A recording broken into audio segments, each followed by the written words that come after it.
LADS వర్కౌట్లో lat pulley machine తోటి మన upper lats, mid lats, lower లాట్స్ని ఎట్లా టార్గెట్ చేస్తారు చూపిస్తా. అట్లనే గ్రిప్స్ చేంజ్ చేసుకుంటా ఎట్లా టార్గెట్ అవుతాయి అది గిట చూపిస్తా. మీకు చాలా యూస్ఫుల్ అవుతుందని నేను అనుకుంటున్నా. 100% యూస్ఫుల్ అయితే అవుతుంది. చాలా మందికి ఇట్లాంటి వేరియేషన్స్ తెలియదు, ఇట్లాంటి ట్రిక్స్ తెలియదు. హ్యాండ్స్ ఇట్లా పెట్టి కొంచెం లాంగ్ పట్టుకున్నాం అనుకోండి. ఇప్పుడు చూడండి మీరు మూమెంట్, ఇది వచ్చేసి నా మిడ్ లాట్స్ని టార్గెట్ చేస్తుంది, అంటే నా ట్రాప్స్ కింద ఉన్న పార్ట్ని టార్గెట్ చేస్తుంది మిడ్ లాట్స్. సో మళ్ళీ మనం ఇట్లా పామ్స్ అనేవి ఇట్లా పెట్టి నారో గ్రిప్ పట్టుకున్నాం అనుకోండి. సో ఇది నా అప్పర్ లాట్స్ని టార్గెట్ చేస్తుంది. చూడు మీరు గమనించండి, నేను ఎట్లా గ్రిప్ చేంజ్ చేస్తున్నా అట్లా నా బ్యాక్లో ఉన్న అటానమీస్లో మజిల్స్ని హిట్ చేస్తుంది.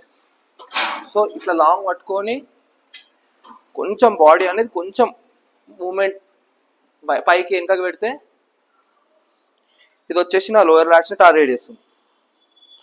చూసిరు కదా, ఈ ఒక్క మిషన్ మీద మీ అప్పర్ లాట్స్, మీ లోయర్ లాట్స్, మళ్ళీ మీ మిడ్ లాట్స్ టార్గెట్ అవుతున్నాయి. సో అందుకోసమే ఇట్లాంటి ట్రిప్స్ తెలుసుకోవాలనుకుంటే